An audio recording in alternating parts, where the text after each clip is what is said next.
नमस्कार, जय माता दी। सबसे बड़ी भयानक अवस्था मुझे लगता है कि मेरी लाइफ में पहली बार ऐसी अवस्था आई है कि जब हर व्यक्ति डरा हुआ है, चाहे वो बीमार व्यक्ति हो चाहे वो स्वस्थ व्यक्ति हो। दोनों व्यक्ति के अंदर एक प्रकार का डर छाया हुआ है कि इस प्रकार की बीमारी से कैसे लड़ा जाए।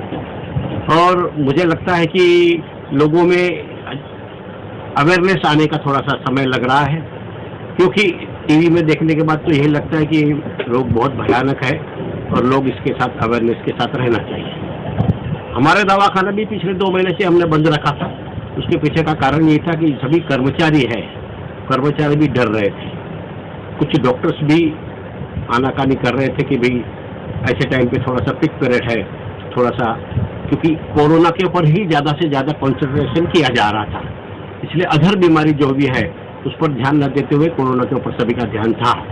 लेकिन हमने देखा कि अब धीरे धीरे दूसरे जो बीमारी के लोग हैं, रोगी लोग हैं, उनको भी कई प्रकार की प्रॉब्लम आ रही थी। जिस प्रकार से सोनोग्राफी है, एक्सरे है, डेंटल है, पैथोलॉजी है, ये सब चीज़ें की प्रॉब्लम सभी के सामने बहुत आ रही थी।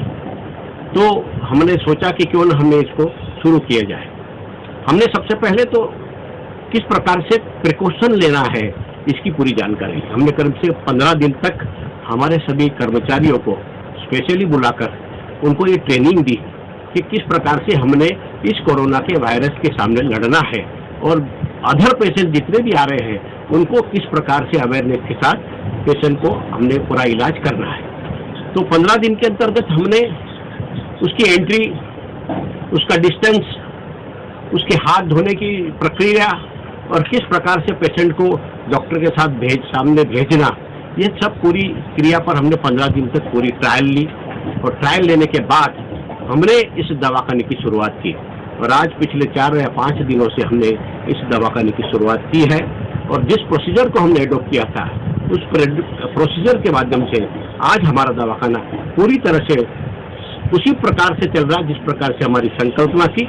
उसी संकल्पना को हम साकार करते हुए पूरी सुविधा, अभी तक हमारे पूरे डिपार्टमेंट चालू हमने नहीं किए हैं, टेंटेटिव हमने 5 या 6 डिपार्टमेंट ही चालू किए हैं। धीरे धीरे जैसे जैसे हमारे कर्मचारी लोग और हमारे डॉक्टर लोग इस अवेयरनेस काम में पूरी तरह से ट्रेन हो जाएंगे, उसके बाद हम धीरे धीरे सभी डिपार्टमेंट की शुरुआत करने जाएंगे। अब जबकि सबसे पहले तो ये जो दर्शाया गया है कि कोरोना के लक्षण क्या, प्राइमरी लक्षण में सबसे पहले उसका टेम्परेचर, उसके अंदर जो गुण खांसी और सर्दी के जो गुण है, ये 3-4 प्रकार के जो गुण है उसकी टेस्टिंग हम सबसे पहले टेम्परेचर के माध्यम से करते हैं। जैसा ही पेशेंट हमारे यहाँ एंटर होता है उसका टेम्परेचर मापा जाता है और उसको पूरा शरीर के माध्यम से उसको सैनिटाइज किया जाता है, हाथ धोने का विधि किया जाता है। उसके बाद डॉक्टर के पास सामने करीब 6 फुट दूर बैठा कर उनकी पूरी जानकारी ली जाती है ताकि पेशेंट्स को के माध्यम से किसी दूसरे डॉक्टर को या कर्मचारी को कोई तकलीफ न हो, इसका पूरा हम ध्यान रखते हैं। इसलिए जहाँ तक हो सके हमारे पास कोई पेशेंट अगर आया भी तो हमको ऐसा लग रहा है कि ये पेशेंट उस प्रकार का डाउटफुल है तो हम उसकी पूरी से जानकारी लेकर डॉक्टर के माध्यम से उसको सीधा में हॉस्पिटल रेफर करने का पूरा हमारा प्रोग्राम है। हमारी बात भी हो चुकी है, इसलिए आज तक पिछले 5 दिन में हमारे पास इस प्रकार का कोई पेशेंट अभी तक आया नहीं है, क्योंकि टेम्परेचर में ही मालूम पड़ता है कि टेम्परेचर कम है कि ज़्यादा है। तो हमको अभी तक डाउटफुल कोई पेशेंट आया नहीं है। अगर भविष्य में आएगा तो हमारा पूरी तरह से मे हॉस्पिटल के सभी डॉक्टरों से बात हुई है और उसको हम वहाँ पर रेफर करेंगे और उसकी ट्रीटमेंट यहाँ न देते हुए उसे सीधा वहाँ पर। पहली बात तो मैं आपको जानकारी देना चाहूँगा कि हमारा आईपीडी नहीं है, भर्ती करने का हमारे पास किसी भी प्रकार की कोई सुविधा नहीं है, क्योंकि हम we are running only diagnostic centre जहाँ पर ओपीडी की सुविधाएं हैं और जितने भी पेशेंट हमारे पास आते हैं ट्रीटमेंट लेकर चले जाते हैं। रात को भर्ती करने का, एडमिट करने का हमारे पास कोई साधन नहीं है और सुविधा नहीं है और हमारा दवाखाना उस प्रोसीजर में नहीं है। हमारा सिर्फ डायग्नोस्टिक सेंटर है जिसमें हम लोगों को पैथोलॉजी है, डेंटल है, सोनोग्राफी है, एक्सरे है, ओपीडी है, इस माध्यम से सेवा दे रहे हैं। इसलिए हमको ये जो वेंटिलेटर की जो बात है ये हमको लागू नहीं, अभी तक तो हमने कोई ट्रायल दिया नहीं है, क्योंकि जिस प्रकार से हमको नॉलेज है और जो हमको जानकारी दी गई है उस हिसाब से टेम्परेचर चेक करना, खांसी और सर्दी चेक करना दूर रहते हुए, अगर इस प्रकार का कोई पेशेंट आता है तो उसको तुरंत रेफर करना वहाँ पर। तो हम उसको टेम्परेचर वाले को तो एंट्री ही नहीं देते, जिसका टेम्परेचर मोर देन 100 के ऊपर है उसको हम एंट्री नहीं देते।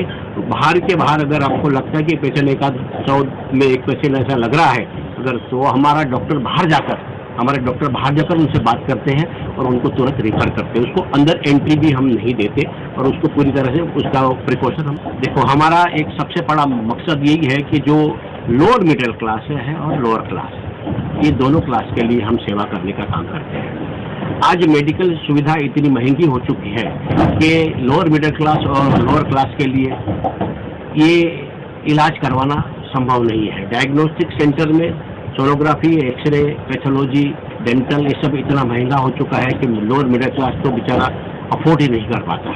सरकार की बहुत सारी सुविधाएं हैं जिसके माध्यम से लोअर क्लास को फायदा हो सकता है, लेकिन लोअर मिडिल क्लास को फायदा होना बड़ा कठिन है।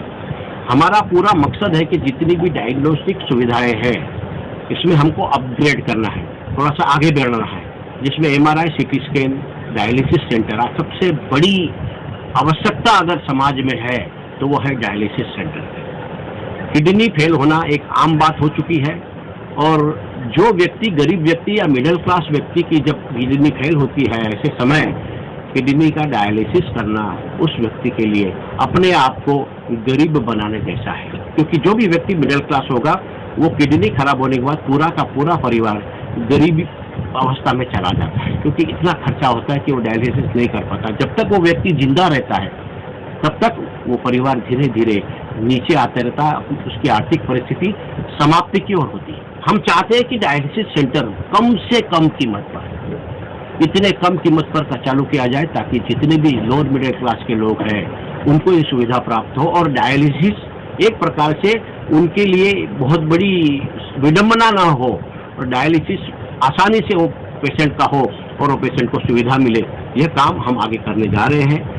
MRI भी बहुत महंगा हो चुका है, MRI की भी सुविधा हम कम से कम देने की कोशिश करने के बाद जा रहे हैं और CT स्कैन की भी सुविधा हम करने जा रहे हैं। सबसे बड़ा प्रॉब्लम हमारे साथ है जगह का। हमको जगह हमारे पास बहुत कम होने के कारण हम ये सब सुविधा आम समाज को नहीं दे पा रहे। मैं उसके लिए पूरे समाज के साथ माफ़ी मांगना चाहूँगा कि हमें जगह जब भी मिल जाएगी, उपलब्ध हो जाएगी, हम कोशिश करेंगे कि समाज को ये 3 चीज़ बहुत ही जल्द आप सभी के सामने रखने की कोशिश करेंगे ताकि सब। मैं Prafull Ganatra Shri Navratra medical and research centre का सचिव हूँ। पिछले 40 वर्षों से Navratra medical and research centre अपनी ये मेडिकल सुविधा पूर्व और मध्य नागपुर में देता आ रहा है। हमारा मकसद है कम से कम कीमत पर आम व्यक्तियों को, लोअर मिडिल क्लास और लोअर क्लास को ये सुविधा प्राप्त हो। और धीरे धीरे 1975 के बाद धीरे धीरे हमारा ये दवाखाना आज अपनी गति पर अग्रसर हो चुका है और कई हजारों लाखों लोगों को ये सुविधा देने में सक्षम है। आपको मैं बता दूं कि हमारा पिछले वर्ष का जो रिकॉर्ड है करीब 4.5 लाख रोगियों को विभिन्न विभागों के माध्यम से सेवा देने का काम Shri Navratra medical and research centre ने किया है। ये हमारा बहुत बड़ा हमारा बहुत बड़ा सौभाग्य है हमारे लिए कि हमने काम हमारे माध्यम से हुआ है। मैं आम व्यक्ति को इस कोरोना के माध्यम से कहना चाहूँगा कि जिस प्रकार से हमारी सरकार ने आपको आदेश दिए हैं कि कोरोना से कैसे लड़ना, कोरोना से लड़ने के लिए सबसे पहले की बात तो ये है कि आदमी ने सोशल डिस्टेंस रखना, आम व्यक्ति से अपने को दूरी रखना, ये बहुत जरूरी है। उसके बाद मास्क पहनकर अपने को बाहर जाना है, व्यक्तियों के साथ संपर्क करना है। जब तक कोई व्यक्ति संपर्क आता है तो हमारा मास्क हमारे शरीर पर पहना हुआ होना चाहिए, ये भी बहुत बड़ी आवश्यकता है। जितना भी योग्य हो सके हमने अपने घर के आजू बाजू को, घर को सैनिटाइज रखना है, क्योंकि अगर सैनिटाइज होगा तो ही हम स्वस्थ रहेंगे, क्योंकि कोरोना कब कहाँ कैसे हमारे घर में घुस जाएगा इसकी किसी को मालूमात नहीं होगी। और एक महत्वपूर्ण बात मैं आप सभी को बता दूं कि जिस भी घर में कोई भी वृद्ध व्यक्ति है जिसकी उम्र 60 वर्ष के ऊपर है, 70 वर्ष के ऊपर है, और हो सकता है कि जो व्यक्ति अपने घर में पलंग पर लेटा हुआ है कई दिनों से, ऐसे व्यक्ति को कोरोना से बचाना है, क्योंकि आपको मालूम होगा कि कोरोना सबसे पहले ऐसे व्यक्ति को ही अपना भोग बनाता है।